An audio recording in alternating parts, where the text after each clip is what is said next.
यहाँ पर हाइपोथेसिस देखते हैं। ऑप्शन से पहले ए एक मैट्रिक्स है n बाई n और b एक कॉलम वेक्टर समझ लीजिए जिसमें n रो हैं।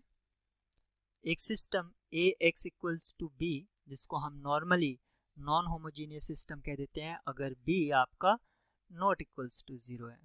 तो ये सिस्टम है एक ए एक्स इक्वल्स टू बी। यहाँ पर कुछ स्टेटमेंट्स दे रखे हैं, जैसे कि फर्स्ट स्टेटमेंट में रैंक ऑफ ए अगर n हो जाए तो इसका एक यूनिक सोल्यूशन होगा।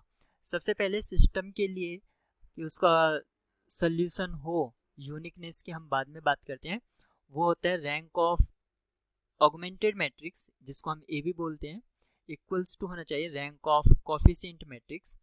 अगर यहीं पर कोफिशिएंट मैट्रिक्स का रैंक फुल हो रहा है तो ऑब्वियस सी बात है कि ऑगमेंटेड का भी होगा ही उतना। तो यहाँ पर उस केस में आपका जो सिस्टम है उसका सोल्यूशन एग्जिस्ट करता है, क्योंकि रैंक n होने से वो इन्वर्टिबल हो जाता है। इन्वर्टिबल के केस में यूनिक सोल्यूशन होगा ऑप्शन, यानी कि स्टेटमेंट फर्स्ट आपकी ट्रू है। सेकंड में कहा है rank of A less than n the system has infinitely many solution. इस केस में ऐसा हो सकता है कि rank of A less than हो जाए रैंक ऑफ ए बी, यानी कि ऑगमेंटेड मैट्रिक्स से। इस केस में आपका सोल्यूशन एग्जिस्ट नहीं करता है, लेकिन ये कह रहा है system has infinite many solution. ये वाली स्टेटमेंट आपकी रॉन्ग है।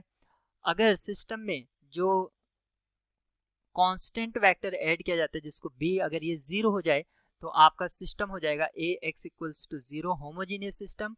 और होमोजीनियस सिस्टम ऑलवेज कंसिस्टेंट, क्योंकि उसका एक सोल्यूशन 0 0 एग्जिस्ट करता है। और भी सोल्यूशन हो सकते हैं, तो एटलीस्ट वन तो हमारे पास है ही।